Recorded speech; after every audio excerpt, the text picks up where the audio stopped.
Oh, okay.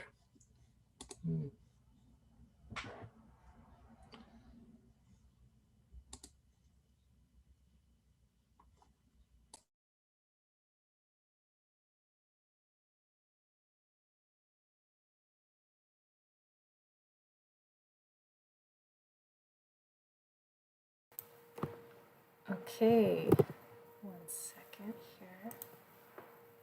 So, welcome everyone, and thank you so much for joining us on this lovely spring afternoon.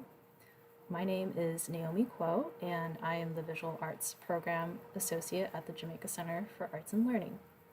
Our program today is a conversation between the curator and artist pairs featured in our current exhibition, Encounters. Encounters is presented by the South Asian Women's Creative Collective, also known as SAWCC, in partnership with JCAL. The exhibition is supported in part by public funds from the New York City Department of Cultural Affairs in partnership with the City Council, and this program is also part of JCAL's 2-year pilot project, Building Equity for BIPOC and Immigrant Artists, funded by the New York Community Trust. And just a little bit about how this exhibition and program came into being. So believe it or not, planning for the exhibition was initiated between JCAL and SAWCC in January 2020. And JCAL was excited to work with SAWCC as part of our initiative to open up our programming in support of more BIPOC and immigrant artists, and particularly those representing the diverse communities that make up Southeast Queens. And right when we were finalizing the exhibition schedule, COVID hit, and needless to say, we had to postpone. And I think, perhaps as part of that initial instinct to just keep things going in whatever form was possible at the time, we just, made a plan to have the exhibition anyways at a future date, not knowing what conditions would meet us at the time. And I'm just so glad that we decided to stick with it, and so grateful to just be here in this moment, having opened the exhibition last week, and here waiting in the wings, many of the artists and organizers. Just here to share more about their work. And just really grateful for the teamwork and the tenacity, and just all the blessings that we had to be able to be here in this moment. So with that, I will bring up or invite Fatima Zaidi to come on screen to share more about SAWCC and introduce the curator, who is Grace Aneiza Ali. So take it away, Fatima. Thank you so much, Naomi. Good afternoon, everyone. Thank you for joining us. I'd like to extend a special thank you to the Jamaica Center of Arts and Learning, Grace Ali, and all the artists featured in the show for making this exhibition, this program possible. I would like to introduce myself and SAWCC. My name is Fatima Zaidi. I am the campaign coordinator at the Studio Museum of Harlem, and I currently serve as co-chair of the board of SAWCC. SAWCC is a nonprofit arts organization dedicated to the advancement, visibility, and development of emerging and established South Asian women artists and creative professionals by providing a physical and virtual space to profile their creative and intellectual work across disciplines. SAWCC provides women of South Asian descent with links to various communities and encourages their growth as artists by providing a venue to exchange ideas and feedback on their creative work and network with other South Asian women artists, educators, community workers, and professionals. And Encounters is just an example of some of the work that SAWCC does, trying to further the understanding and visibility of South Asian female and femme-identifying artists and creative individuals. So with that, I will kick it off to Grace. Thank you again, everyone, for joining us. Thank you, Fatima. And actually, if the artists could turn their cameras on, I'd love to say hello to you face to face. We'll turn it back on later. Hi, everybody. And you can unmute yourselves too. Hi, Grace. Hi. Hi. Hi. So for the folks watching, you might imagine that not only am I meeting a lot of our artists for the first time, but they're also meeting each other and encountering each other for the first time as well, because we have had some unprecedented circumstances in putting up this show, but we did it thanks to an incredible team. And I want to say a special thank you to Rashida, who was artist and also a studio assistant and install assistant, and Fatima and Naomi and Anjali and the entire SAWCC team, who were so instrumental and worked so hard in putting this together. I wanted to share with you all that, you know, when we started talking about this show early last year, the world hadn't changed. And so I actually had a completely different a curatorial invitation for this project. And then March 2020 happened. And what was heavy on my heart throughout last spring as we started thinking about the show, and even if it was possible to do it in 2021, was how would we stay connected in this moment when we were so divided, literally, because we, as you all saw, we went into lockdown mode, which got even more compounded and heartbroken by the Black Lives Matter protests that we all saw and were part of last summer as well. And so what was so heavy on my heart is, you know, how would we stay connected and close with so much division and so much isolation and so much divide, both literally and metaphorically? And could we sustain a practice with that division and with that distance? And so I thought, if that was heavy on my heart, then maybe it was heavy on your hearts as well. And what you responded with in terms of that charge of how do you maintain an ethos of friendship, an ethos of collaboration, an ethos of creativity and partnership in such unprecedented circumstances, what you all returned and created, whether you mailed it to each other, which we'll hear about soon, or you did it over Zoom, or you did it over, you know, old-fashioned phone calls, was just incredible, beautiful, thoughtful, moving work. And in the curatorial statement for this show, I borrowed the words that Maya and Rashida wrote in their statement on their work, which is, what you end up doing was this radical act of dreaming together.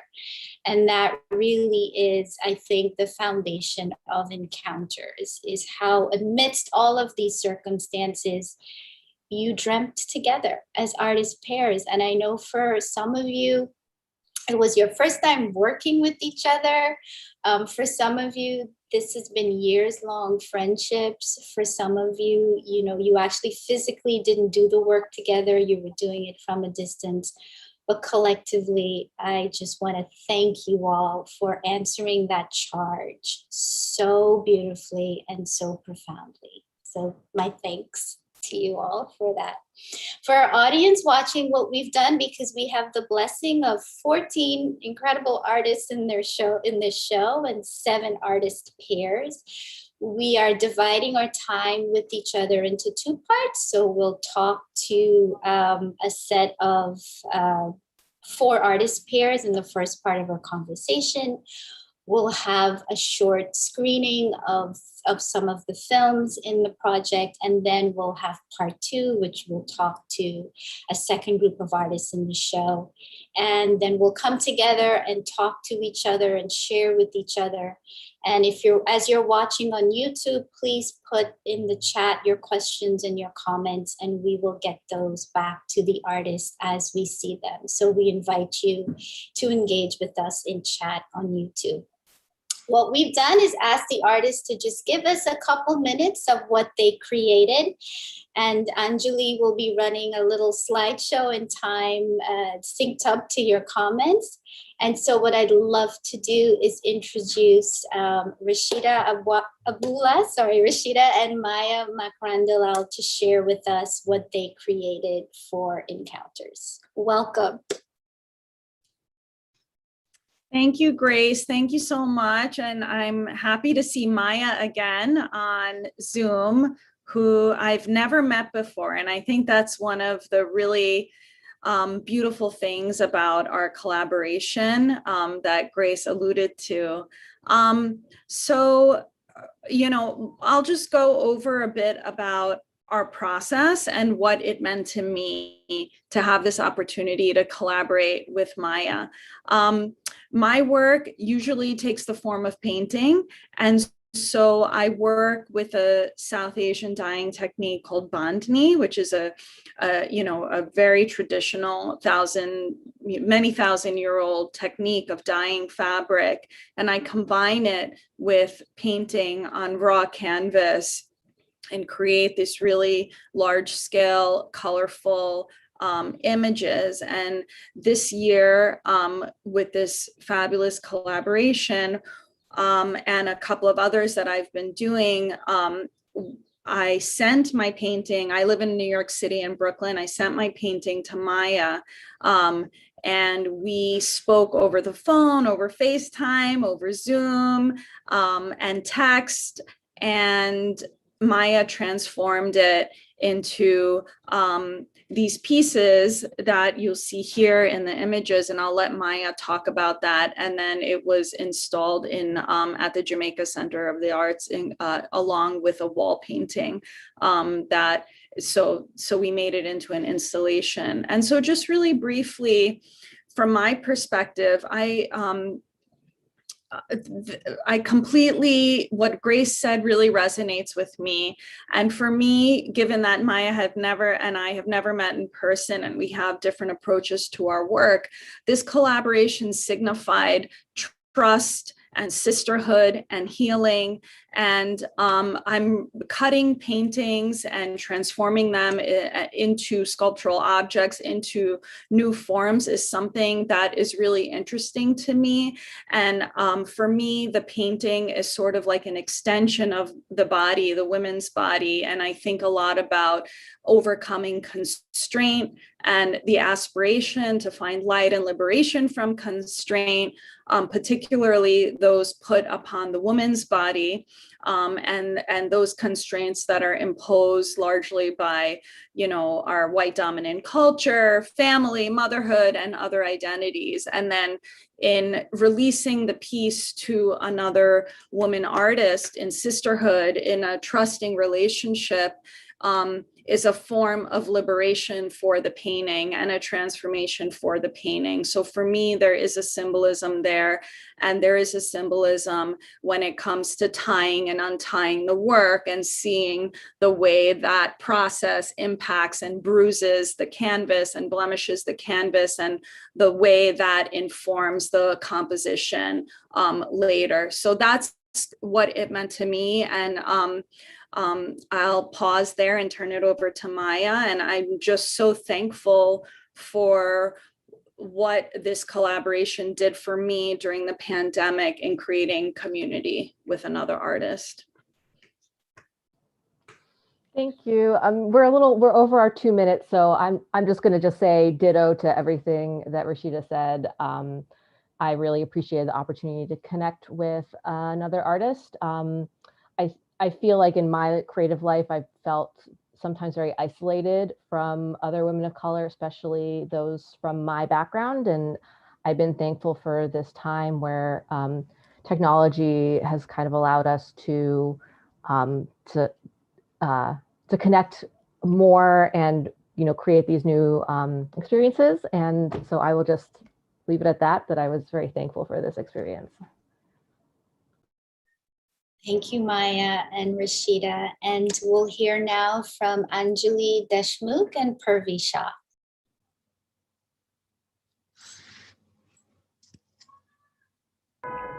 Hi, everyone. I hope you can hear me. My name is Anjali. I just wanted to say thank you to everyone here and give especially to Grace for creating this project with Sasi and Anjali and Rashida and everybody else. We started this with a really quick centering in what it was that we wanted to achieve, not just in terms of the project outcomes or in terms of this material thing that we were going to make, but what mattered to us. And I really love what everybody has said so far in terms of sisterhood. And I feel blessed to have a person like Purvi in my life well before we started this project, and have a sisterhood with her upon which to center the work to begin with. And the other piece of this was the values that came from the work. And I too am so grateful that our sistership is really part of the art of what we are creating. And our other values that really centered the work were listening and connection and feeling into this longing, Grace, that you so described of how do we connect in this time period, and how do we share our experiences in a way that can center story, that can center both what is shared, but also our particular experiences. So we particularly wanted to center Black and Brown voices and the voices of essential workers and also moms who were being overworked, and also trying to juggle parenting and all of the experiences that have textured this time period.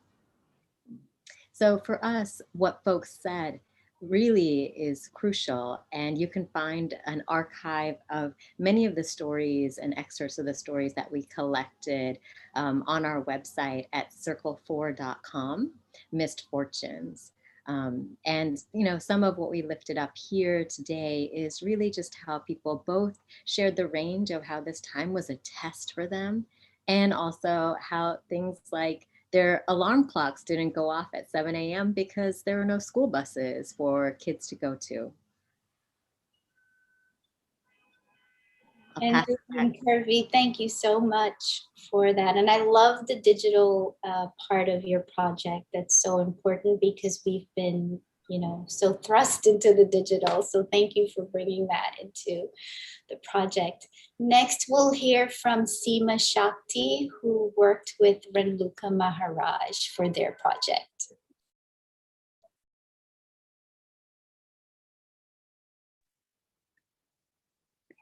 Hi, everyone. Thank you to Grace, Sasi, JCAL, and everyone else involved in Encounters. My name is Seema Shakti, pronouns she, her, hers, and I'm based in New York City. I work mainly with digital art and watercolor, and my collaborator, who unfortunately couldn't make it today, is Renluka Maharaj, based in Boulder, Colorado. And we collaborated on this mixed media piece titled Prithvi Mata that incorporates both photography and digital art using a watercolor texture in the print that we created. And we collaborated on this piece living 1,000 miles apart, over 1,000 miles apart. We've never met. We actually had connected thanks to the SAWCC listserv. We worked completely virtually on this piece using FaceTime and Zoom. And our work really examines the deep and nurturing relationship that our shared ancestry has with both land and water, symbols of multi-generational migration and boundaries that both unite and separate us through time and space. And I'll just uplift a couple of the symbols that we've really showed in this piece. And one is this towering goddess figure on the left, representing timelessness, our South Asian ancestors, and the Indian subcontinent itself, from which we're forever rooted. And the draped figure really borrows from this Victoria era hidden mother photographs, where because of the long exposure process, the mother would be draped beneath a dark fabric, holding and supporting the baby during that long process in the photography. And it represents our distant past, our brave ancestors who made the dangerous migratory voyage from the Indian subcontinent to the Caribbean and South America. and elsewhere. And the full moon illuminates where we are now, that moment of connection between our past, present, and tying into our roots, and really feeling held and protected by our lineage. And you'll also see water as a pretty dominant force in this piece, really emphasizing it as a dividing boundary and also uniting force. And that's a little bit about our piece. I think our process was so collaborative and so organic and fluid because our work just really melded together really well. Thank you. And that's a little bit more, which we'll go into later. Thank you so much, Seema. And wrapping up this part of our slideshow will be Shreya Mehta and Barka Patel. Welcome. Hi, thank you so much. Thank you, SAWCC, JCAL, and everyone involved in this process to make this happen for all of us artists. Being the only duo that is like a dancer-painter duo, we had a very interesting start to our collaboration. Shreya approached me to do an Instagram Live during the pandemic, and once we completed that, we decided that we should really get into like a face-to-face space safely. And so Shreya found a place where we could safely do our residency. And it became a place of process for both of us as we were deciding what we wanted to really work on. We were going within ourselves, we were introspecting, and we came to this conversation of like what it means to be at the elemental level. And then we started talking about the elements of earth, water, fire, ether, air. And we were questioning so much of who we are at our core. And from there, we decided that we would work in 48-minute intervals. According to our South Asian traditions, every muhurat is completed in 48 minutes, or every kind of vibrational intention. So in using that concept, we went through all of the elements. While Shreya would create visuals, I would dance them, or if I would dance a visual of an element, she would paint it. So that is how that's what we did with our paintings, as you saw earlier. And I want to invite Shreya to talk about the other parts. Thank you. So just to transition, it was almost like an infinity sign. She would dance, I would paint. And the sand art is about the beauty of impermanence. We created symbols and we used the colors of the 5 elements. And in turn, I feel we created a meditation. It was like a meditation practice. And I feel like what we realized is humans at the elemental level, we are all social beings. And when we turn inwards, we turn into our own beauty of silence and to our discipline of art. That's what we turn to. So thank you. Thank you all so much. So if we can turn our videos back on. So Anjali, thank you for running those lovely slides. I appreciate it. So Rashida used this word trust when she was giving us a little lens into her and Maya's piece. And I think that's a really good word to start to unpack, because I think you all trusted in a lot of things. First of all, you trusted in each other. You trusted in the mail. That was a tough thing to do last year and continues to do this year. You trusted in technologies and Wi-Fi speeds. And I think you trusted generally in, your relationship with each other. And I want to ask you about, with all of that trust that you had to place in so much uncertainty, what were some of the challenges and the triumphs and even the breakthroughs that you had in this collaboration?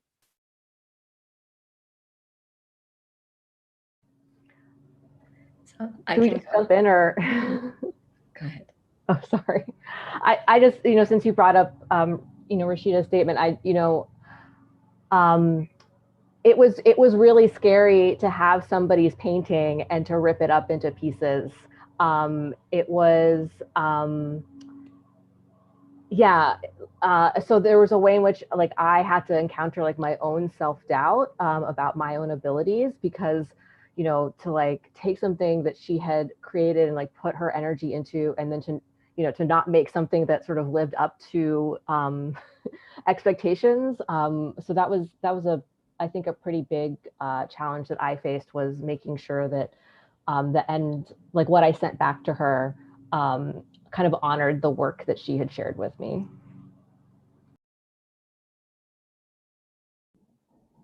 I can go. For the last decade, I've made games outside with people in very intense, highly contact-oriented spaces. And then the pandemic happened, and it was like, what do I do? How do I actually keep making work in a way that feels connected and interactive and community engaged and about people? That was really hard for me. And Purvi and I have worked together on community engaged projects before. And so that was, you know, going back to what we said earlier, our values have been centered around community engagement and connection. And so it was a big jump to try and figure out how we can bring that to our work truly and authentically in this time. Purvi, is there anything you'd want to add? Yeah, I think also just to really bring in that value of the work isn't finished. I mean, there are more stories, and we'd love for people to share stories if they want. They can do that at tiny.one/fortune. And I think, again, just really trying to center, like, how is collaboration an art form in itself? And how we keep seeing this as an evolution. So I love this idea that, yes, there are some prints at an exhibit, there are prints at this shop of ours, and also there's a booklet of the experiences so far, but also there's just more that will come in and more that will be generated. And I love that sense that the art is ongoing. And in this time where I think we haven't been able to reckon with grief or actually have closures in so many ways, I think it taps into that sense of like, what still is alive, what still needs to be processed, what still can we open up? With that question too, I also want to hear about the hiccups, right? I also want to hear about the bumps and the obstacles that also happened within the process, because we understood that this was a big ask to collaborate over so many factors and parameters. So please feel free to also share, you know, the triumphs, but some of the hiccups and maybe how you work through them as well in making the work. Shreya, I know you wanted to pop in. Yes, go ahead. So I guess this is a hiccup that Barkha might not even know about, was that we had an in-person collaboration for 3 days. And, you know, during the pandemic, you know, how family members can be like, oh, you shouldn't be meeting someone, you know, all those restrictions. And every day I went out, it was like, wear your mask, make sure you're 6 foot apart from Barkha. And I was like, but I'm sitting with her, I'm working with her all day. And I feel like it's such a new concept, you know, just to constantly wear a mask and constantly be apart from someone. And I feel like that was really hard for me as personally, especially when it was just both of us in a residency space for 3 days. It was just so hard to be 6 foot and wear that mask. That was very difficult for me.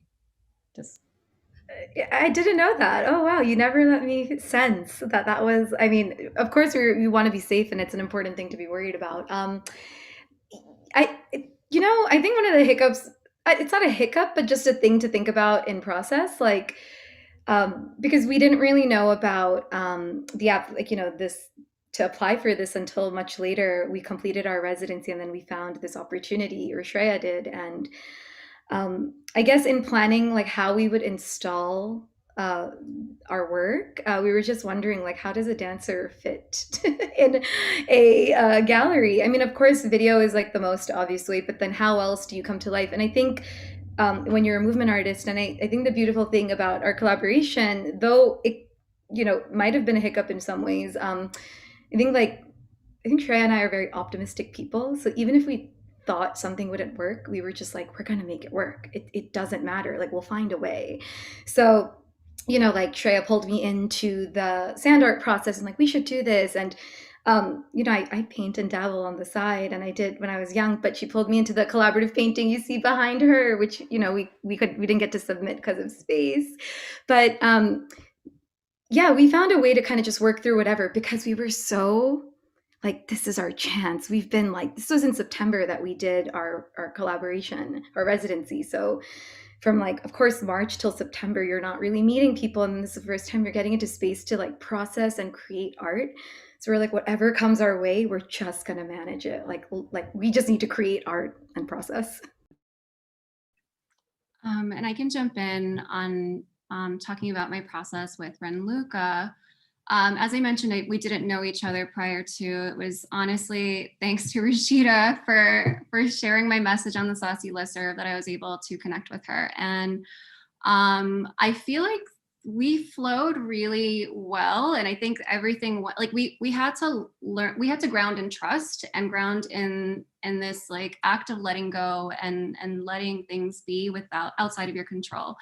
And it went wonderfully. And I think, it was hard to think of a challenge, but I think the challenge came at the end when, similar to what Barka was saying about installation, we had an idea of what our medium would, like how we'd print our mixed media piece. And then outside of our control, we couldn't make that work. And so trying to figure out alternatives, I think that's where brainstorming, collaboration, and sort of like just creativity came in play. And it was really then that we had to figure out well, how do we switch gears a couple of weeks, like not even weeks, like very, very close to submission time. And it worked out. I think a lot of it had to do with trust and just like letting go of the idea of controlling the process. Purvi talked just now about grief. And I would safely say that, if you would allow me to safely say this, that none of us have been untouched by what has happened in the last year, whether we've lost people close to us or someone we know has lost somebody close to them.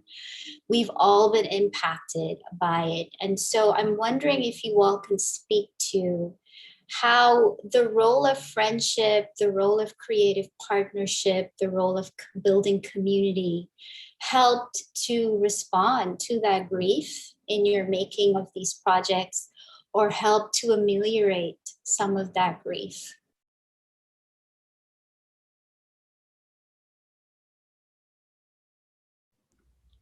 I can go. So I really feel like when we're creating art, we're emitting positive vibrations. Every time a painter, or even a dancer dances or a singer sings, it's kind of sending out that positive message and positive vibrations around you.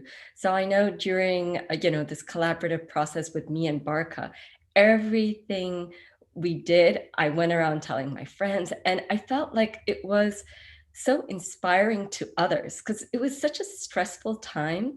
There's so much stress, and everyone's just worried about COVID, the vaccine, just restrictions. That's all people were talking about. But when you change the topic, when you talk about meditation, when you talk about creation, that's when I feel like their eyes would light up and they're like, oh, that's amazing. And I feel like, as artists, as creators, that's our duty. It's our thing to spread that positive vibration out.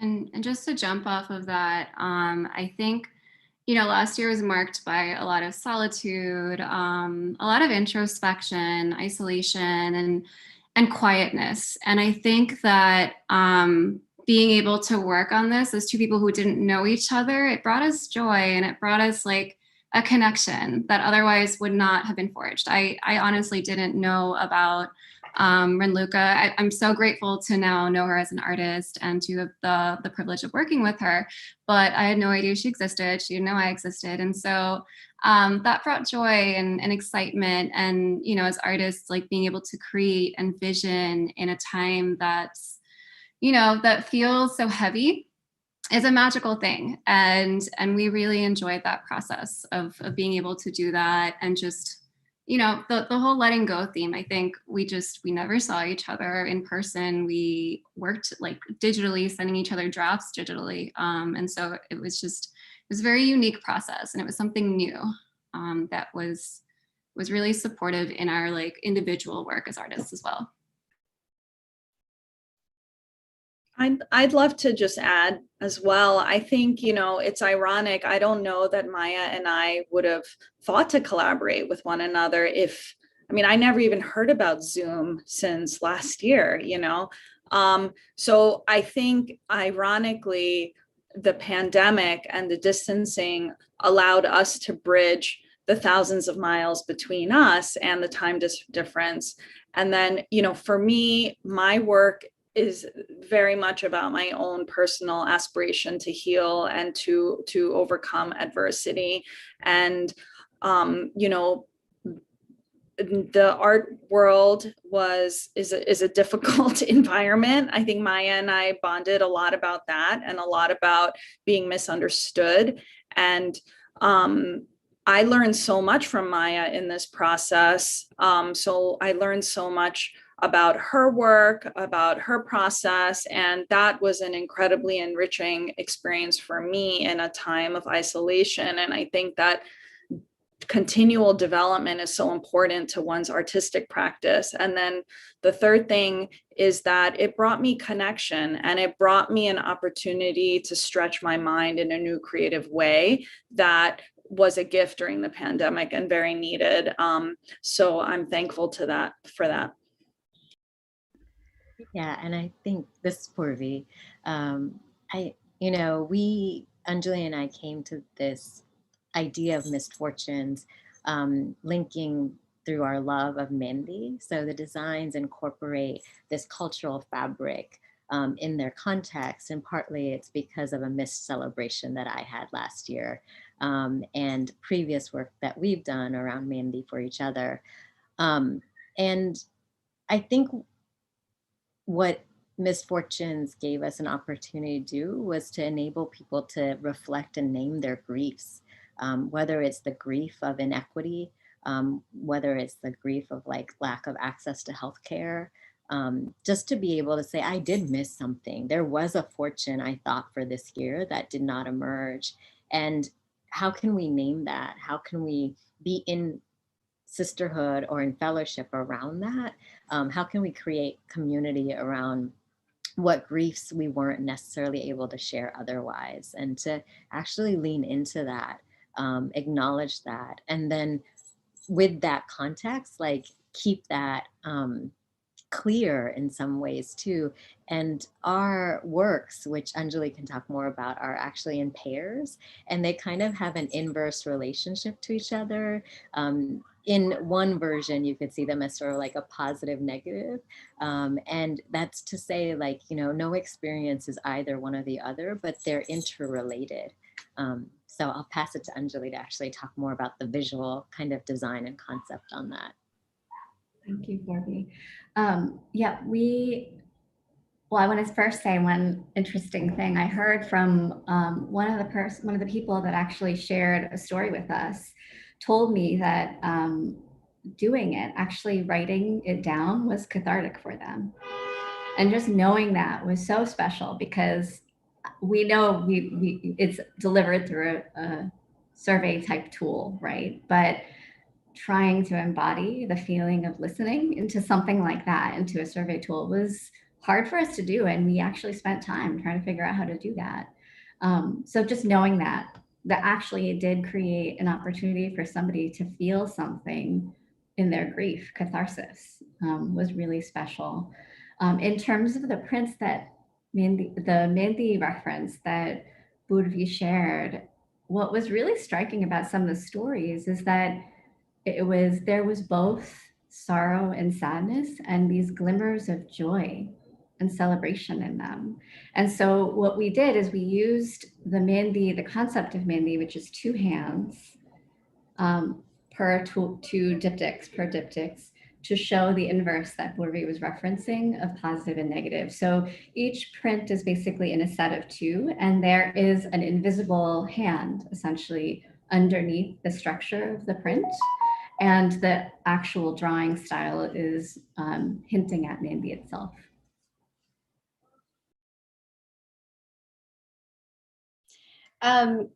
You know, in our art worlds, I use that in air quotes intentionally, whatever that means, right?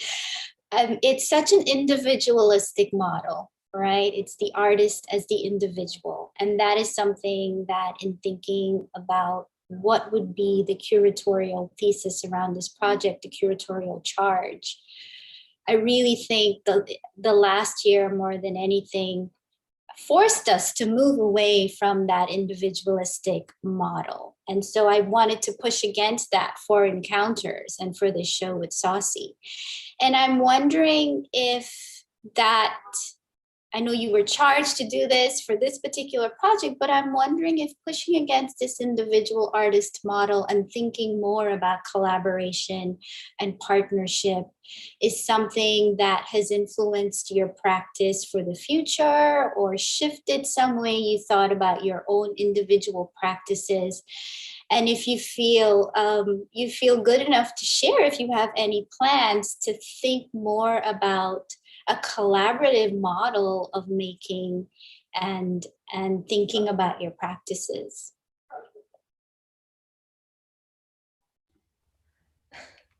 I'm always the first. I had one of the things that I really learned a lot from Barka and our collaboration is the element of music.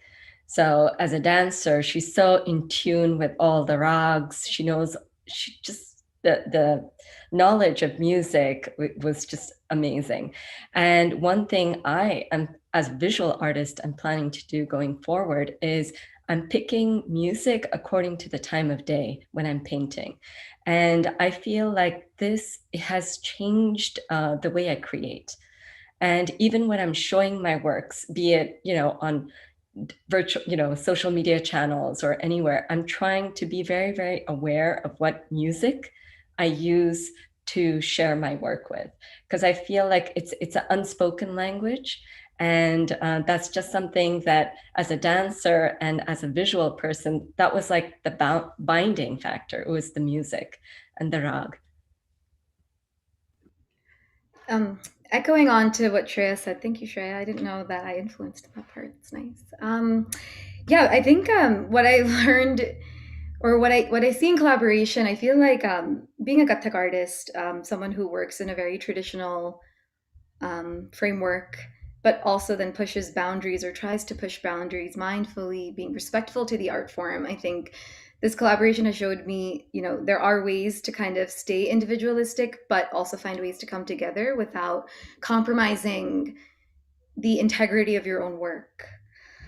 And I feel oftentimes in a traditional art form, there's this belief that, if you step outside of a comfort zone, that, you're going against a gradient of, like just years of what's been established. And then you reconsider what is tradition, and then who establishes tradition. And I mean, it's a scary thing. I'm quite young, emerging in so many ways. So to go into a space where, Shreya is a fabulous painter and artist, and to end with something that's very abstract, or, to some people, I did get a lot of questions like, oh, like, how do you get incorporated in any of this work? Or how does she even incorporate your dance? And, the obvious idea is that, oh, she'll paint you dance, you in like a shape or something, and you'll mimic that shape. But there is something deeper there that we uncovered, which is hard to put into words. And I think going forward, we've been talking actually that this collaboration needs to turn into some level of an interactive experience where the audience could maybe be in the center of the room and just walk through the space as we guide them, and let them feel like the emotions of like what I feel within my body externally, and then how Shreya is moving her hands through the canvas, across the room. So we had some crazy ideas. I mean, I was just like, the light can go this way, and like the audience can be in the dark. And so it's kind of cool. I mean, it's not like I've never seen such things. And then it would turn into a level of performance art, of course. But yeah, I think like this has taught me that I don't need to be boxed on a stage. You know, I can go beyond a stage too as an artist. I don't have to just be there. I can be with Shreya in a show.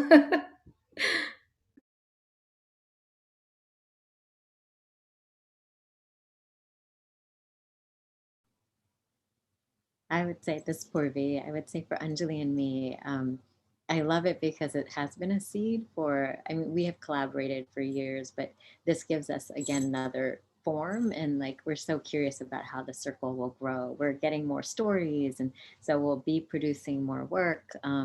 But again, I think just thinking about like listening into community and how do we engage community. I was on a panel last night about arts and activism, and one of the other presenters talked about what would it look like for funders to not fund products but relationships, and what would happen to our work as artists if that were the case. And that includes like relationships between us, but also relationships with community.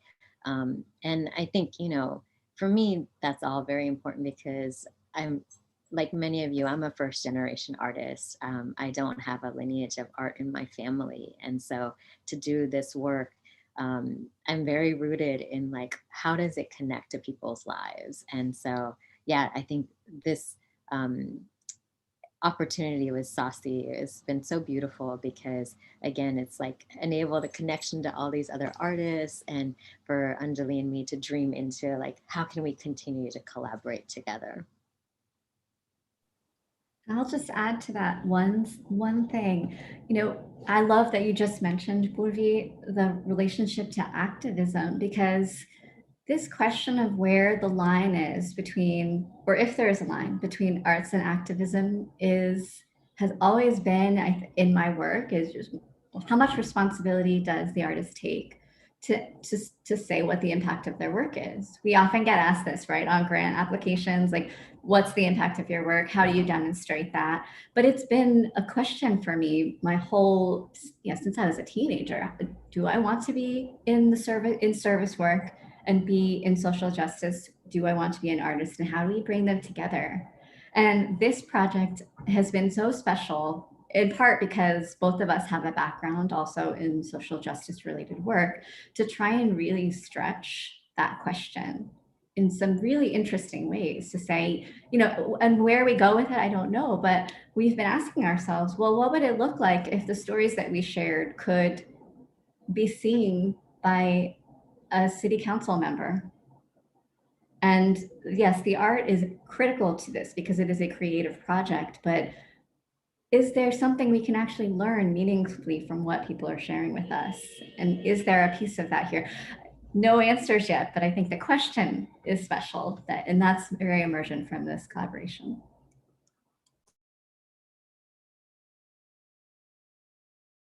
Well, we have sadly so quickly come to the end of our part one discussion, but Purvi, this question you shared with us from your conversation last night is so profound. And I think we're all going to take that away from this, which is what would happen? What are the possibilities if we invested in relationships, you know, more so, or if not as much as we invest in the product making? That's something really beautiful to think about and dream together. So thank you for bringing that into our space. I want you all to stay. Don't go anywhere, because I know I sound like I'm on a game show. Stay right here and don't go anywhere. But really, don't go anywhere, because I know you have questions for each other, and I know you have questions for our next 6 artists that we will hear from. So please stay, and thank you so much for opening us up with that beautiful conversation and gathering with each other. So we are going to shift now. Our amazing technical director, Ben, is behind the scenes. We are so lucky to be able to show you a 3-minute excerpt of 3 of the films and videos in the projects. And so we'll go straight into them one by one. We'll see an excerpt of Bepar from Lakhand Olfat Menish and Gazelle Samize, which will be followed by an excerpt of Chrysanthemum by Ramya Ravinsankar and Marcy Shivali. And then we'll end with the residency collaboration, a video of that between Shreya Mehta and Barka Patel, who were just telling us all the lovely things about their collaboration. So that should last about 9 minutes or so. So audience, stay with us as we take a little film breathing room. And then we will come back with part 2 of our time together with our remaining 6 artists. Thanks, Ben.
نترس، همه چی درست میشه.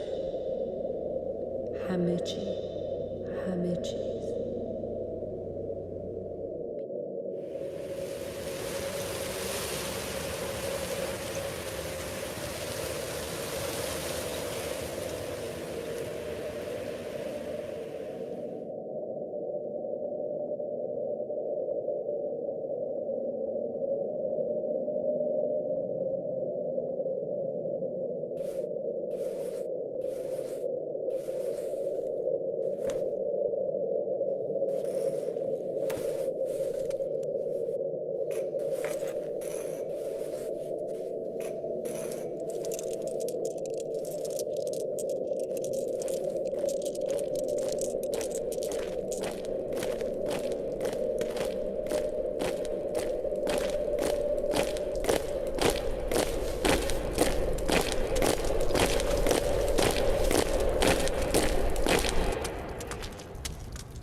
Hi, everyone, and we're back.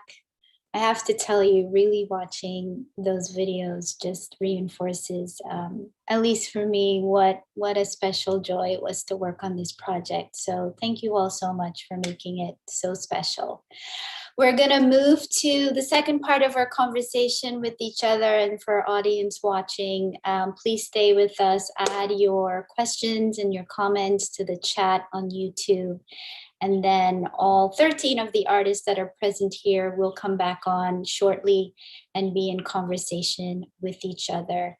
And so Anjali is going to pull up some more lovely installation shots, and we are going to hear first from Labhand Olfat Manish and Gazelle Samize on their wonderful work within the show. Welcome.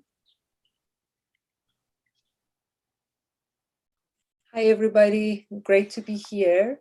And thank you again for the opportunity. And lovely to be talking right now and participate in the show.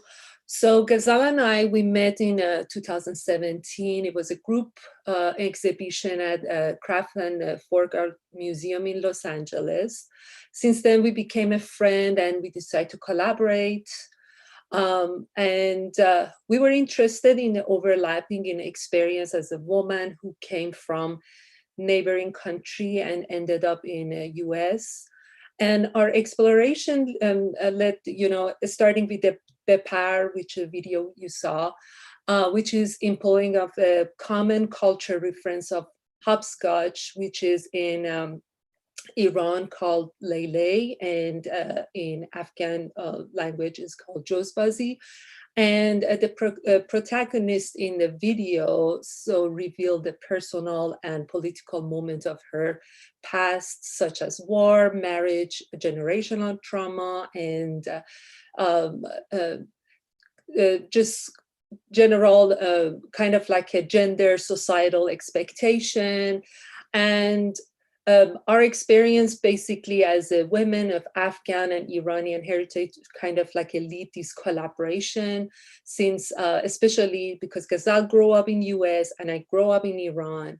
And this allow us to kind of like create universal story rooted in a specific cultural intersections. And after we finish Bepar, we continue work on a photography and especially like these kind of like more collage and mixed media kind of work, and which I will let Ghazal more chime in and just describe that part of the work. Hi, everyone. Yeah, so as Labkhan mentioned, we first started by creating the video Bipar, and then after that, we took stills and photographs from that project, and we incorporated them into collages, and we would print things, and we were working together in mainly in Labkhan's studio in Los Angeles, and we would place them on the floor with other objects and put them in different configurations and rephotograph them. And sometimes we would also insert our own bodies in the photographs, which was a bit of a departure from the video, because in the video we use an actress to kind of represent both of our stories. But in these photographs and photo collages, we're inserting ourselves. And I think that also helped kind of communicate our own relationship with each other and like this idea of sisterhood as two people from neighboring countries. And another aspect of these collages is that we wanted to expand more on the idea of the impact of war and violence. Also, like in the case of Iran, the US has had economic sanctions on Iran. And in the case of Afghanistan, there's been a war going now for over 20 years. So we were like basically performing that violence on the photographs by crumpling them up or cutting them up, dissecting them and rephotographing them into different configurations. And you'll see a lot of repetition of images in the photo collage series, and that was also to communicate the idea of like a repetition of trauma. Thank you both so much. I have to tell you, when I started reading about this film and the hopscotch on this project from the two of you, I got so excited and I was so in love with it because it's such a beautiful thing to remind us how a simple game where you just need chalk and some stones, or maybe just one stone, really can bring us together. And I grew up my entire childhood in Guyana, and this was the game that, I played with my friends, and I grew up, very modestly and in a poor neighborhood. But we had so much joy because all we needed was chalk and, some stones. And we felt like, the richest girls in the world with this game. So I wanted to thank you all for allowing us to have this project in the show. And a big shout out to Fatima, because she had the funnest job at install. She drew the hopscotch while the rest of us, watched with envy. So Fatima, thank you for doing such an amazing job at drawing the hopscotch for the show. Thank you both so much. And next we'll hear from Ramya Ravisankar and Marcy Shivali about their project Chrysanthemum. Hi everyone, my name is Ramya Ravishankar, and thank you for having us, JCAL and SAWCC. Marcy and I have known each other for just under 20 years. We met in a sculpture class in undergrad. And we have been talking about our work together for that long, but we didn't really get a chance to collaborate until we started talking about how our practices seem to overlap a little bit. I started making these flowers and drawing flowers as a part of my doctoral dissertation research.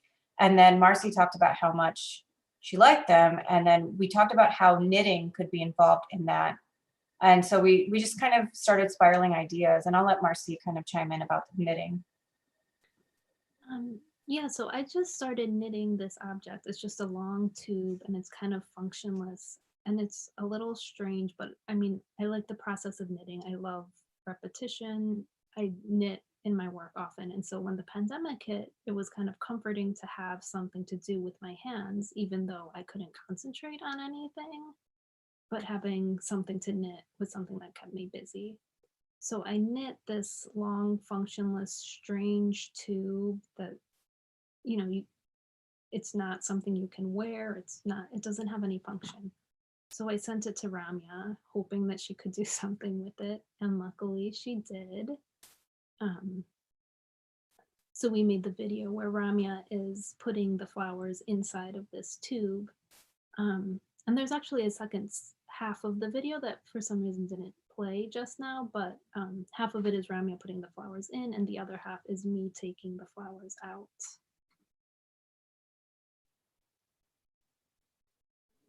Thank you, Marcy, and a special thank you again for being there with us on install day and helping to put the final beautiful touch on the show with that lovely sculpture. Thank you. And now we'll hear from Sanya Samad and Sadia Kamran.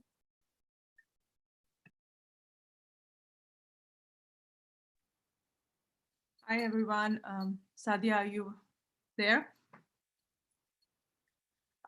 Thank you, JCAL, Grace, and everyone else who put this whole show together. After listening to everyone who has participated in this show, I am thinking, wow, this is so interesting because we share so many things and we are all, doing work in our own spaces and our own countries. And Sadia and I, we've been friends since it's been 25 years. We met at undergrad when we started undergrad in Pakistan, in Lahore. And I moved to United States 16 years ago. And since then I'm living here in New York. Sadia is in Pakistan, in Lahore. And this work is, I think, is a collaboration of 25 years. I must say that, because Sadia and I discuss, Sadia has become art historian and I am here, I'm working full-time as a studio artist. So the history and discussion about politics, what's going on in Pakistan. I visit Pakistan every year, sometime twice a year, and I have a small studio there also where I work. So actually we started this project 2 years back in 2018 after the Rohingyas massacre. And there was a show and we decided to participate in that show. Sadia and I discussed the work, and this whole piece came into being through the phone conversations. The images are from the internet of that time period and other from some historical, there are some black and white pictures. Why the whole robe? I have been interested, I'm very interested in this whole idea of making clothes, especially in South Asia. I'm raised in a joint family system, and we, in my home, there was a tradition of women sitting together. They used to do embroideries together while discussing family politics and everything when I was a kid. So this whole idea of women together discussing, sharing, catharsis, camaraderie, in many ways supporting each other within that small space, which I think was their studio together, is very important. And so we decided, let's make a a clothing. It has to be something one can wear. That's another thing I've been thinking about and discussing with Sadia, the whole idea of art being, can we use it in our daily lives also? Somehow, I don't know, rather than just having a picture on the wall, can it be part of our day-to-day life? And in South Asia, there are many traditions of sharing of clothes and, during weddings. Otherwise, also, clothes are given as gifts to pass on the tradition. So this whole robe, we call it the robe of honor. A robe of honor has a whole history also. I won't go into the history of that at this point, but it is basically to pass on the tradition. So what kind of traditions we are passing on? That's another question which we were thinking about while creating this piece. Now I'll pass it on to Sadia to talk more about the piece. Hello. Hi. Thank you, SAWCC, and thank you, Sanya, for giving me the forum. I think I will begin with this admission that Sanya has literally, she has revealed our ages by telling that we went to a grad school 25 years ago. It's so apparent that we are older than most of the young girls who are participating in this group. And it's an honor to be here today. I would simply add to what Sanya has already told you people, that as I'm an educator, a writer, and an art practitioner, and my art practice is mostly derived from, or at least it is informed of by my writings. So when in 2018, I visited Sanya and I had a chance, I was supposed to attend a conference and read a paper on feminism. And I had a chance to live with Sanya, and we revived that understanding that we gained at least 25 years ago when we first met, and then we experienced life together at an art school. So I think the whole idea of making a gown, a robe, is also related to the South Asian tradition of making clothes, as Sanya said. And let's admit that whenever there is someone who is coming from Pakistan or India to States, the only gift that we can bring is in terms of the traditional clothes, because everything else is available in the States. So we try our best to bring the ethnic clothes or the traditional clothes, which our friends who are living in, or relatives living in States could wear on Eid or the traditional function. So the idea of creating a robe and bringing it to States was, I think I was bringing clothes for Sanya and for her daughters, designing those clothes. And from there, we decided that we can start making clothes to cover the others and to award other people who really need this award. And because the robe of honor is not something which you can present or give to someone, you have to have an authority, or you have to be an agency to pass it on. So this is our token of admiration and acknowledgement towards humanity. And we are just trying to cover the suffering humanity with this robe. I would also like to add that this is an ongoing project. And this is one of the robes that we designed during this ongoing project. And I think that's about it. And we will take up and describe more when we will be having more questions. I think we have taken more than 2 minutes, and I'm sorry for that. It's totally fine. Thank you so much, Sanya and Sadia. And I have to say, it was, everyone please turn your cameras back on. Thank you.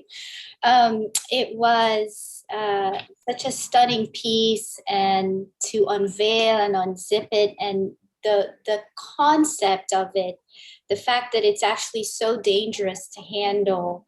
You know, I got pricked a couple of times in the install, but I really appreciate, even in that act of making it precarious to handle, that the message about that is such an important message and such an important metaphor. So thank you all for allowing us to show it in this project. And Sanya, you mentioned that your friendship with Sadia is, you know, more than decades long friendship. And I actually love that about this particular group of 6 artists versus our first group, because you all have had 10, 20-year-old friendships, and our first group, some of them met each other for the first time with this project. And I love that distinction, that you have been friends and collaborators and creative partners for a sustained period of time. And so my question to each of you is, how has that friendship and that relationship and partnership informed the collaboration and the making of each of your projects? Thank you. Can I go first? Yes. We've been, Sadia and I, we know each other for past 25 years. And when I read the project Encounters, I called Sadia right away and I said, okay, we are going to submit the work in this project, because they are talking about us, actually, especially, you know, so it was, it's very interesting and fascinating, actually, how things, for me, to realize that what we have been doing for past 20 years, in believing in something, friendship and togetherness and discussing things, you know, people are also thinking about that, especially during COVID, when everybody was locked up in their own spaces and going through a very hard time. Some of us have went through a very hard time. I realized that this is precious. This collaboration, this connection, as a human being, I realized how important. And if we can somehow use this idea of collaboration in our daily lives also, if politicians can collaborate, and if you know, engineers can collaborate, and if many good things can happen, which we really need. After going through COVID, we realized how much these collaborations are important, especially when you are far away from each other, to understand the whole environment of that country and to know the environment of your own country, and to find solutions which will help which will be a global help rather than an individual help sitting in your own spaces, in your own environment. How important these things are nowadays. I realized, which we have been doing it for past 25 years. So it was, yes, it was like giving a pat on your back, and you know, you've been doing something right, which is very important also for us to, you know. But through this project, I realized that, thank you for whoever finalized this, whoever's idea was this, was I think it was an excellent idea, and it yeah, I'll pass it on. I'm getting emotional now, I think. I think I would like to add to that, as I previously said, that the whole idea of awarding the robe needs an agency and authority that comes from partnership. You cannot just bestow that robe to anyone single-handedly. You have to, you know, have a partnership and authority to pass it on. And as we discussed that the whole initiative, we took the initiative from the idea of feminism that we were experiencing and discussing, the Me Too movement in states and its local version of Aurat March in Pakistan, and Sanya's experience of being a woman who has seen what patriarchy was all about in Pakistani society and then her experiences in the States. So things, and when we were discussing these issues of patriarchy and the womanhood, we realized that in our family, Sanya came from a large joint family and I come from a single family unit. But having said that, in both of our families, though the men were the head of the families, but these were the women who were, who joined hands together to run the entire show of the household. So we knew that the women, when they're together and when they are in partnership, they can do wonders. They can bear all that pressures of patriarchy. They can stand against the men, if not against, I mean, they can pursue their identity and they can live a life of their own choice if they are together.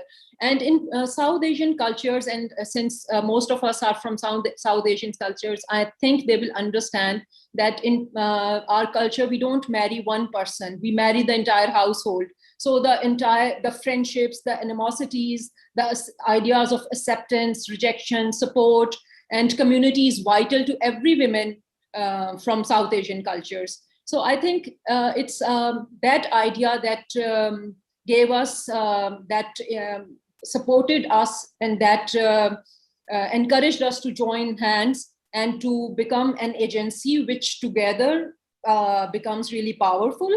And together we could do something which is substantial, I guess. So yes, the friendship and the partnership and the idea of womanhood and supporting, and as Sanya said, patting each other on the back just to, push someone in the time of need. That is where the project is all about.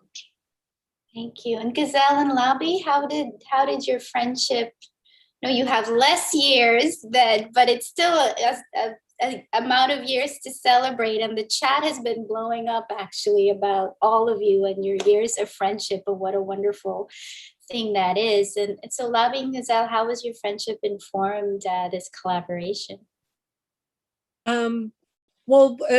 We kind of like, I think there was a lot of elements worked really well together. One, definitely because, being a neighbor country and all the, there's a lot going on. It has to do with being Iranian, and she's an Afghan, and I grow up in Iran and she grew up here, but it's still our interest and our similarity. And that actually was a very important thing, to have all these conversation and find ourselves like how much we can learn and share and come up with something, actually create something new. And that was a powerful part. And also like, I have to say, like, that was my breakthrough, like to come to the world of like a video art, because it was something like I was kind of like waiting for a moment of like really something strong and important for me to do. And Ghazal, she has done video art, so that was like a very something, just kind of like I stopped like having fear of like, where to start or anything. So they make it conversation and idea is a lot more doable and basically easier for us. And also the collage part was some new experiment for us to both kind of like explore and, just let ourselves free to just share all the ideas. And one thing also we kind of managed, because before COVID, because Ghazal also, she moved from LA, and around the same time of COVID, we figured out how we continue working remote. And we also currently right now we are in an artist in residency with the Side Street project, which is we are working, that kind of like another part of our project. We kind of expanding, is going, like we thought we're going to finish, but it seems like we are enjoying our collaboration. We have a lot more to share and work around, all the things we are interested in, the conversation we want to share with everybody.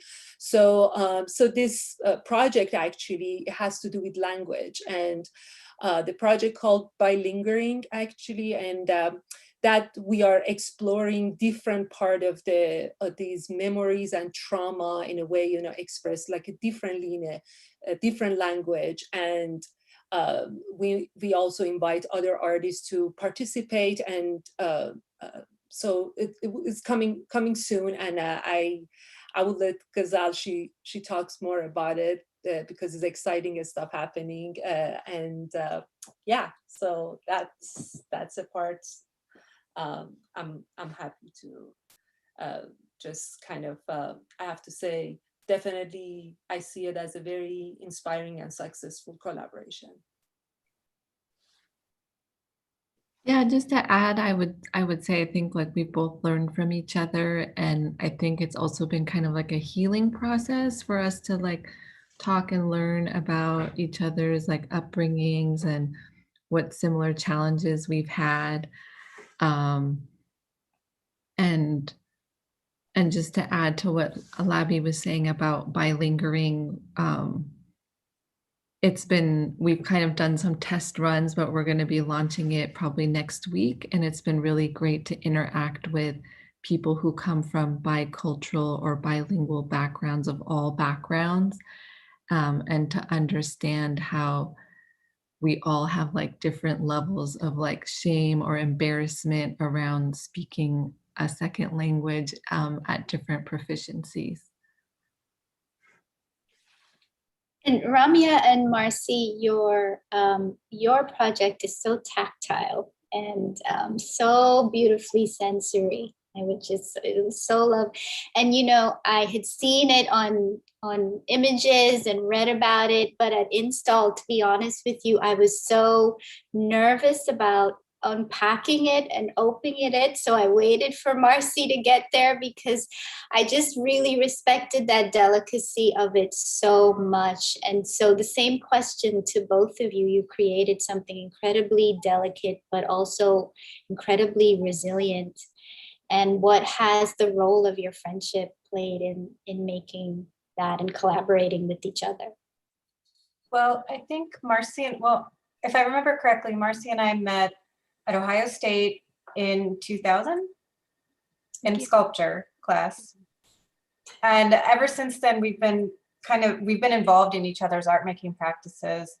And we both have MFAs. And I was talking to Marcy about my doctoral research, which has to do with troubling out the agency of material and materiality, and kind of acting like, or asking the question as to whether material can be a constituting agential entity in your art making practice. And I always thought about Marcy when I was writing.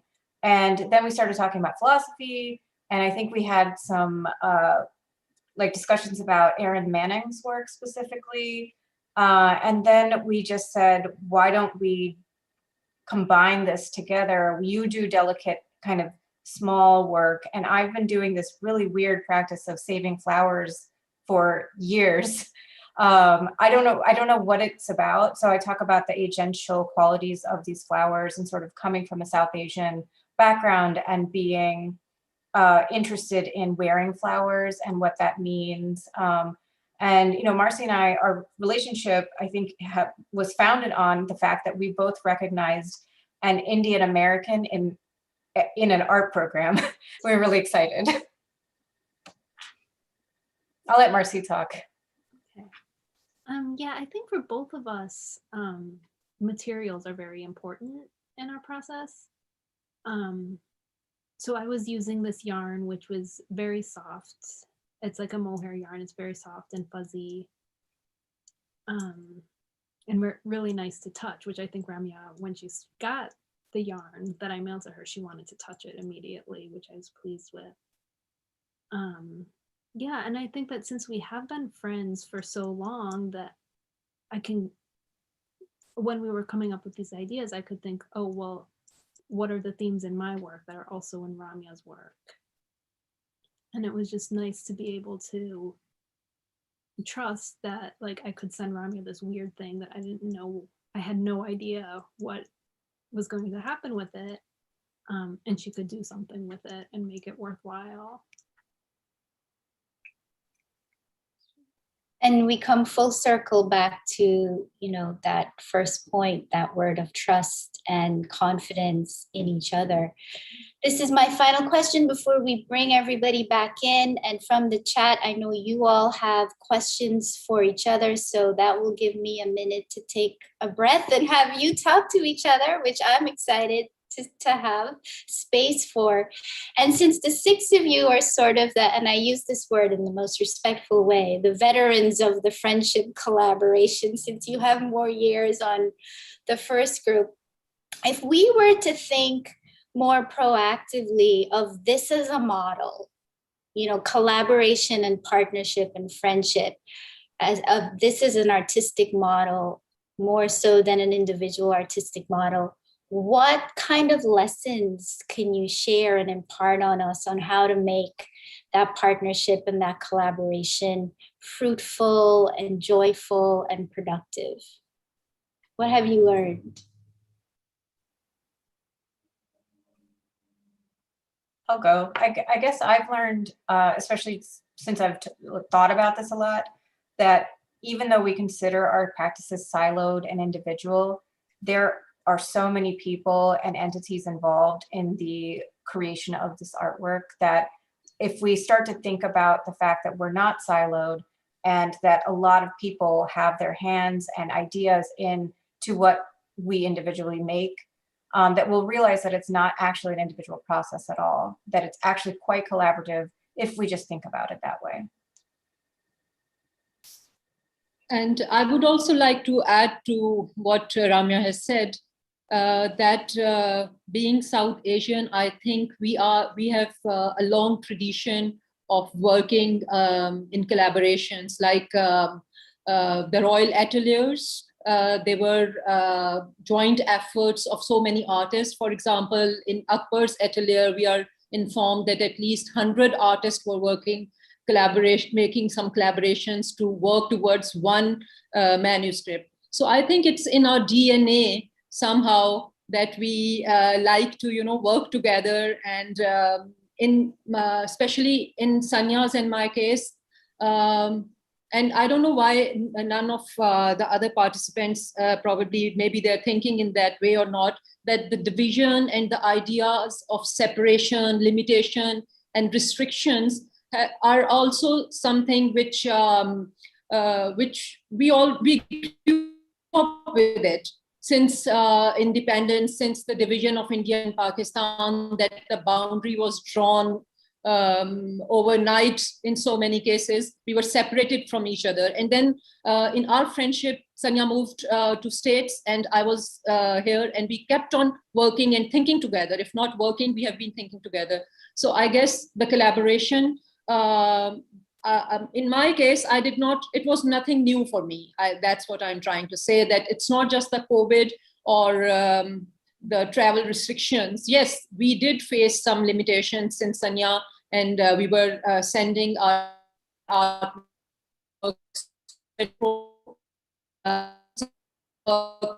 and she will add on to it, and then she might send it back to me.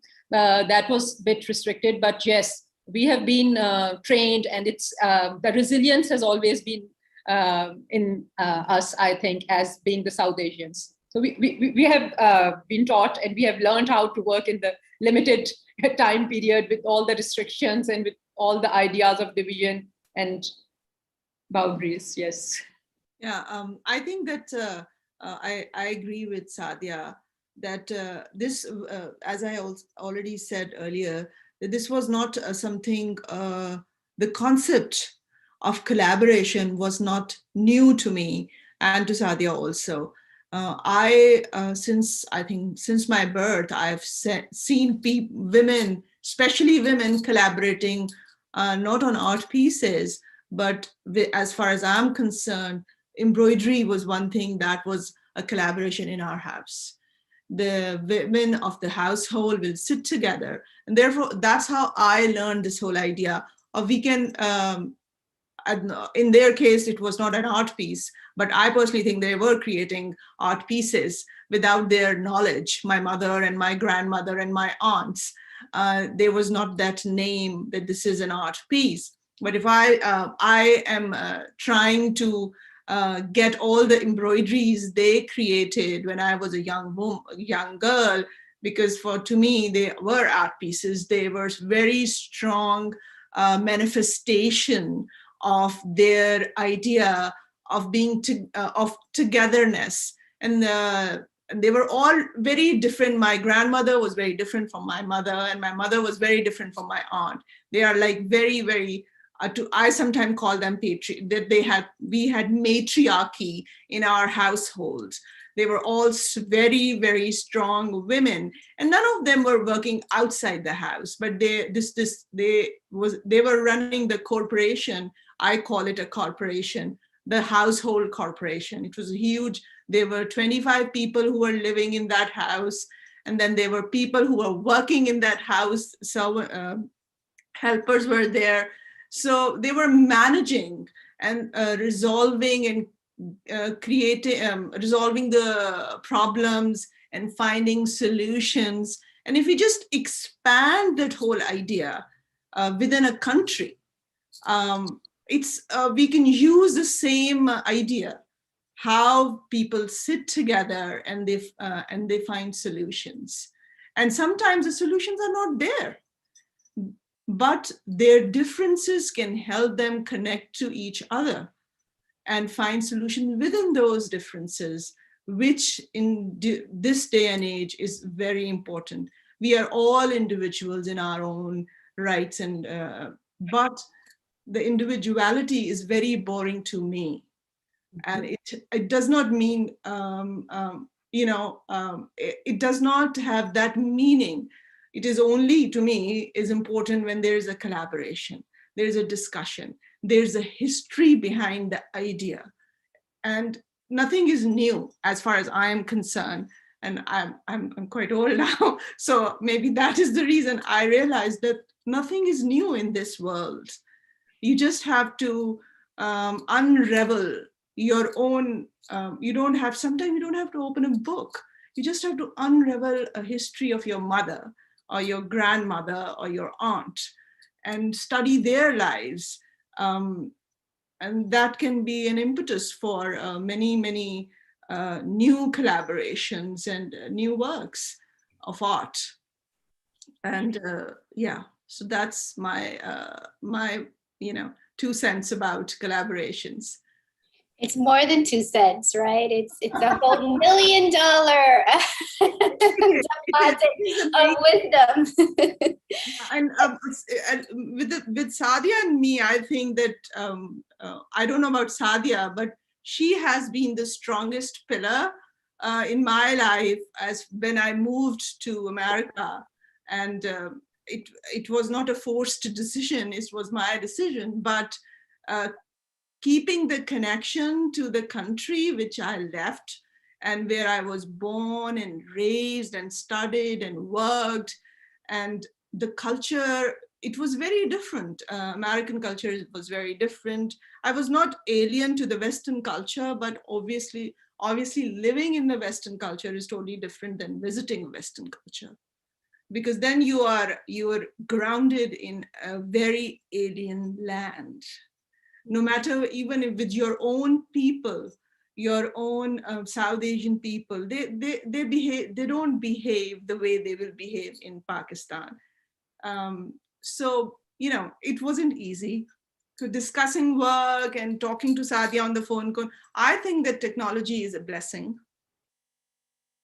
When used appropriately, when my daughter spends like 4 hours on iPad, I tell her that it's a monster using, do not use it. But on the other hand, it's very interesting.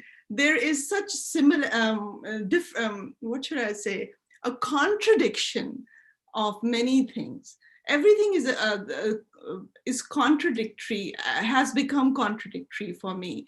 The technology, I was very not in favor, but then I realized how important technology is in creating connections. Yes, and it's because of that contradiction and the fact that we've been so reliant on Zoom, we are actually able to gather all of you here with each other. And before I bring everybody back in, Labi, I know you wanted to add to that, you know, how do we create this model of partnership? So please go ahead. Yeah, so I want to share something here, and that's about like, I guess one of the things we tie down that that individuality with the collaboration. I feel like we did really well because where we, you know, our upbringing and how we share our stories, our background, our trauma, our setback, and all that. So it definitely and create, you know, bring it to the creative kind of pieces and, you know, share with others. And also, you know, for me as a, you know, when I was growing up in Iran, one of the things was really sad to see is how, you know, there are certain misconception or everything about Afghan immigrant in Iran, and how they get treated, what is available and accessible to them. And I think this is a great opportunity for me to just kind of like, by showing this collaboration, you know, like not show it this sisterhood, you know, idea in a, you know, from the book or what is in the map, you know, it's just truly, you know, honor that. And also I'm curious, you know, there's a lot of curiosity because how what happened in my country with all that. So there is a lot of, you know, things like you don't know, you not get close that much, and that's sad. And so, and the way we were working also, there was a lot of thing is the way we are like Ghazal, she's more working more slowly or methodically, like, you know, just kind of like very detailed in certain way, and I'm very spontaneous sometimes, you know, I'm just kind of like can be, you know, bring so much idea and just kind of like we just kind of balance it out. And I think is that's worked pretty well, and we find a way work pretty well. I'm sure it's just like there was a moment like we felt like okay, what should we do with you know, these kind of like to balance it, but we definitely figured it out. And I think is yeah, I mean, I will let, if Ghazal, she want to add anything else here. I think you said it pretty well. I don't have anything else to add. Well, let's bring everyone in.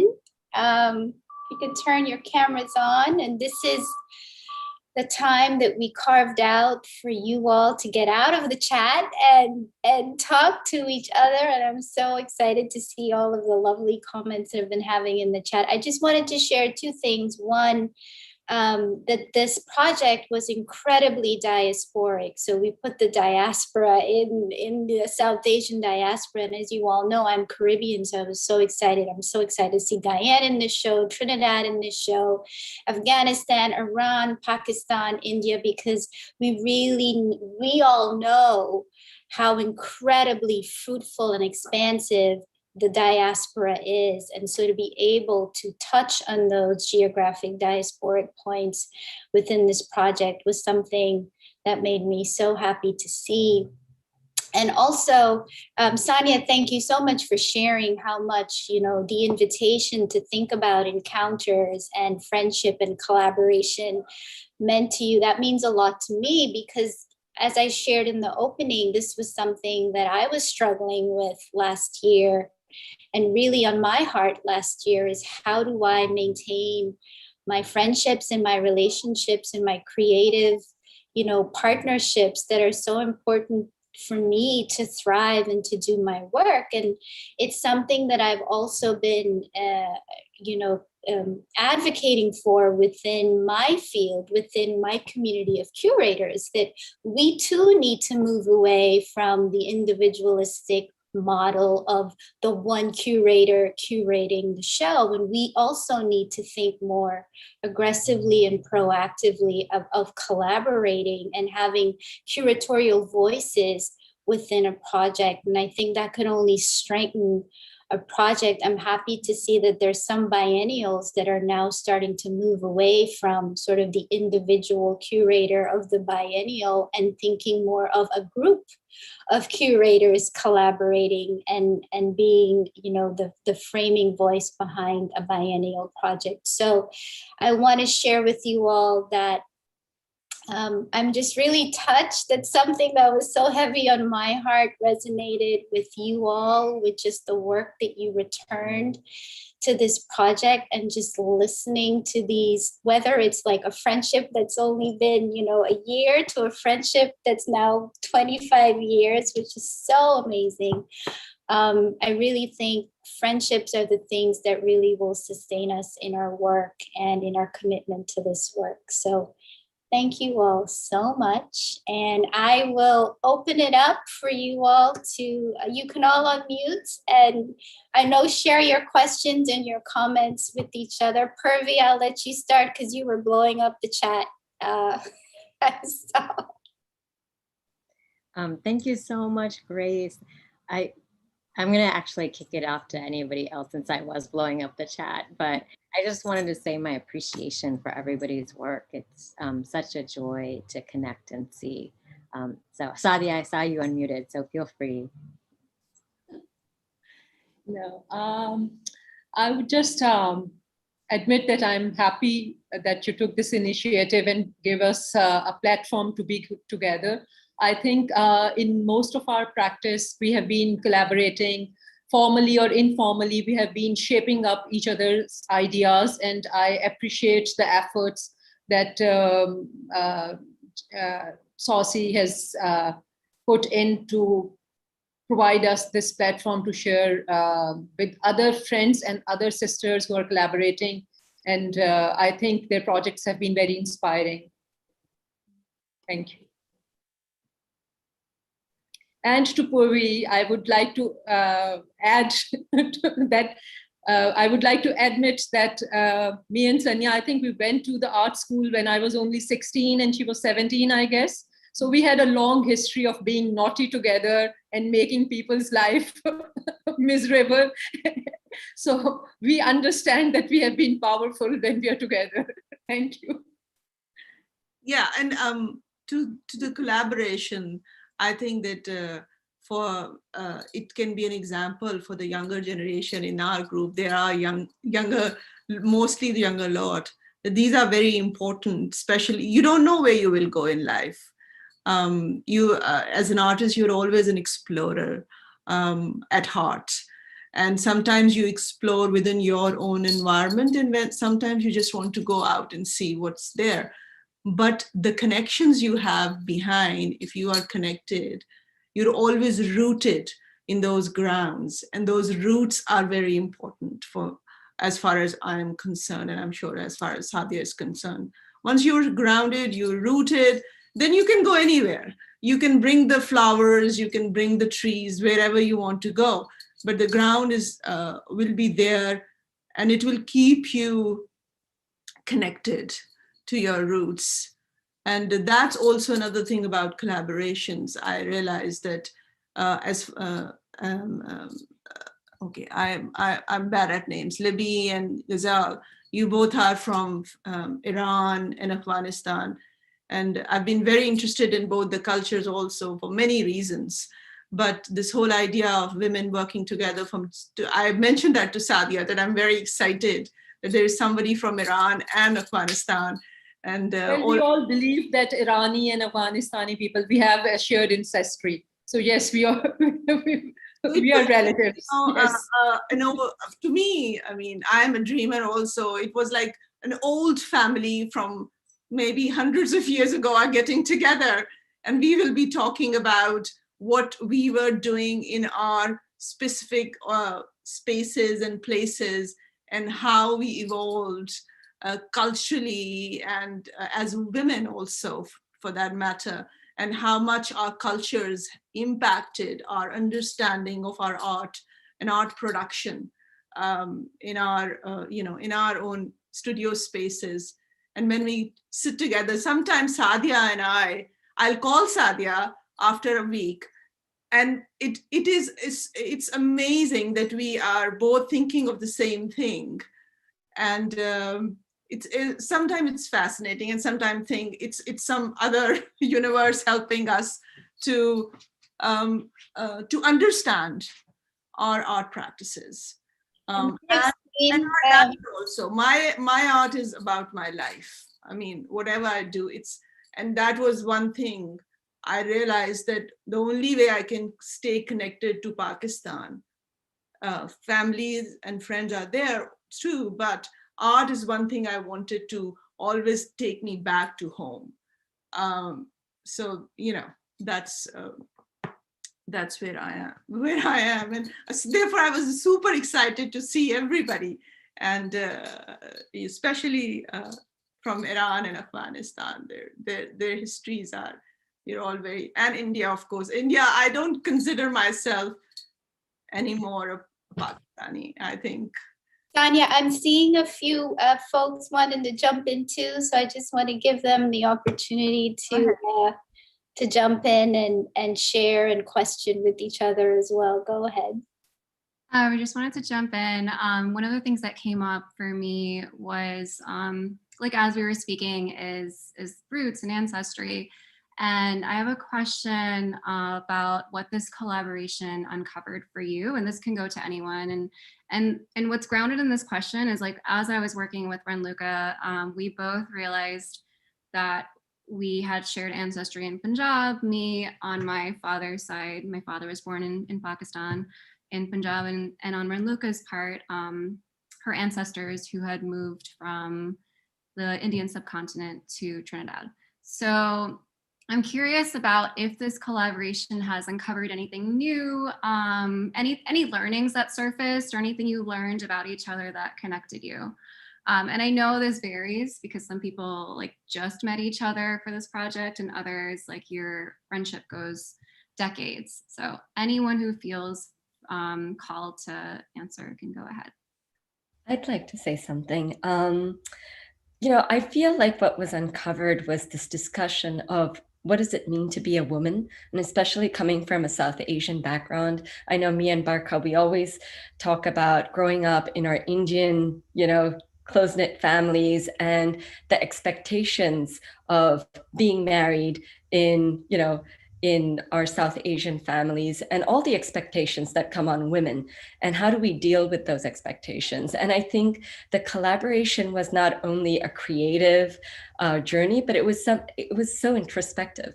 I feel we discovered so many things about ourselves. And one of the things I know Barka always talked about was, owning our self-worth. And as South Asian women, that was something that I discovered about myself. I need to own up to my own self-worth. And so I did want to thank this collaboration because it did bring up those discussions. Oh, sorry, Seema, did you want to say something? I just want to say thank you for letting me go ahead.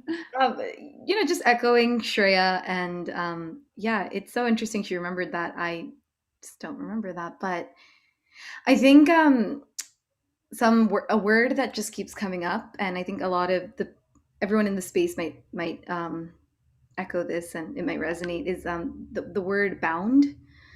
Bound by permission comes up a lot for me, especially right now. And I think while we're pigeonholed in our homes for so long, to get out and then do something, you feel that liberation, but then I started thinking about in other ways that I've been bound, whether it was culturally or by the art form. And I think something Shreya said actually, which reminds me, is she said that, painting is not my only creative expression.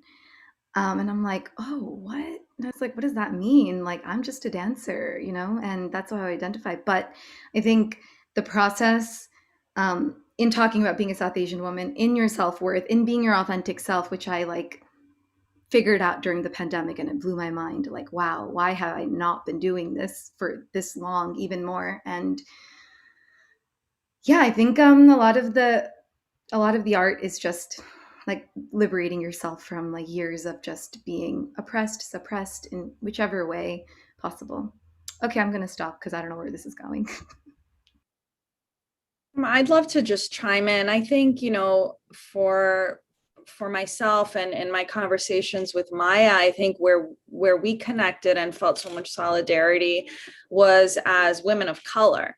I'm born and raised in New York City in Queens, and with everything going on, I think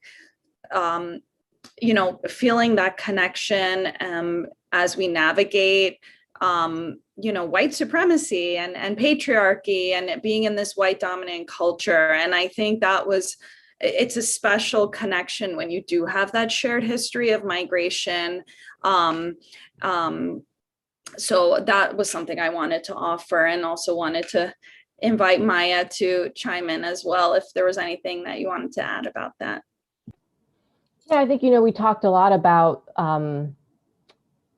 the extra work that we would have to do especially, the art world being in the US being such a white dominated space, of like having to just write a thesis to explain like one piece of artwork to somebody, and just how kind of tiring that became, and how nice it is to just be able to sort of, you don't need to like explain the history of like what you're referencing to me because I know,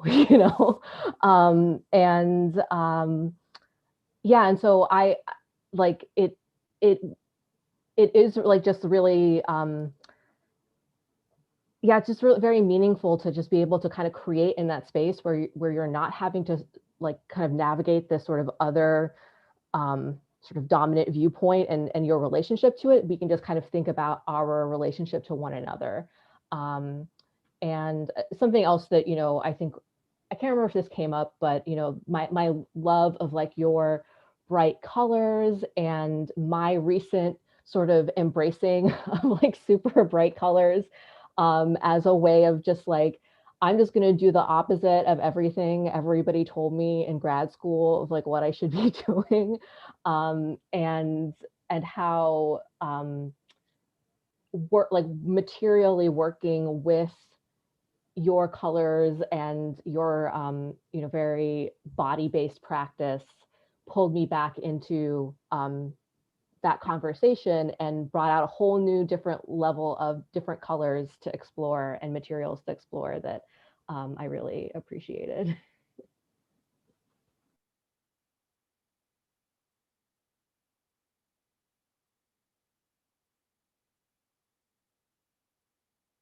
Does anyone have any more questions or comments for each other, or you're good? Okay, well, I will call in. Naomi, are you closing us out? Or Rashida, are you closing us out? Who's being very bad MC now that we've come to the end of our time together? Someone's supposed to be making closing remarks, Naomi.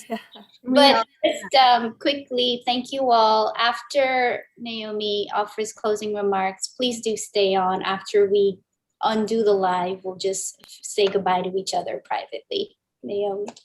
Can we just also thank Grace for her time and energy? Just collectively give a round of applause for all the work, and also to SAWCC and JCAL. Thank you so much. Thank you. Thanks to Rashida as well. We've communicated a lot over the past few months for the show. Are you able to hear me? Anyone? Good. Okay, good. Yeah, wow, this was an amazing 2 hours of just so much. Oh, you know what? I'm gonna put in my headphones. That usually helps. All right. Okay, this might be better. Great. Okay, yeah, I just wanted to say thank you all so much for being here. This was amazing. I don't even know how to sum it up neatly. There are just so many great points.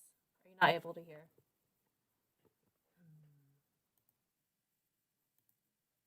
Okay, how's now? Maybe better. Okay.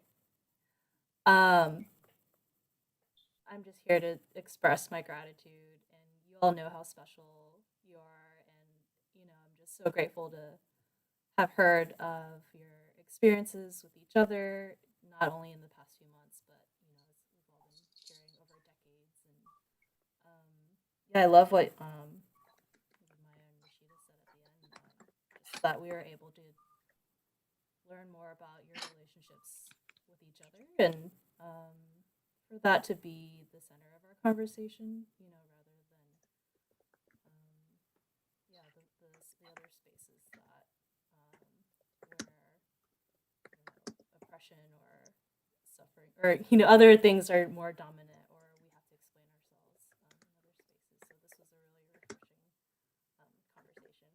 But in any case, my function here is to also remind everyone watching and all of you guys as well of just our upcoming programs within this exhibition. The next one is a workshop with Labby and Gazelle. That would be really exciting. It's a collage making and kind of exploring memory and other great things that you can read more about on our website. That's on May 1st, this time on a Saturday as well. And a few Saturdays in the next month and a half, we'll be opening our galleries to visitors, and some artists will be there both to facilitate, you know, like more engagement with missed fortunes, or there's performance with Shreya and Barka on May 8th as well, which we'll all look forward to. So please visit our website at jcal.org/encounters to see more images and information about the exhibition, and to RSVP online for both the programs and gallery visits.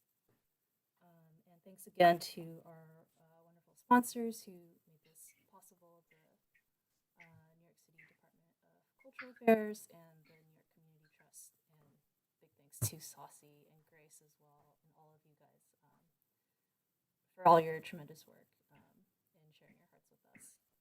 And with that, I hope you all watching will have a great rest of your afternoon, and hope to see you in person and virtually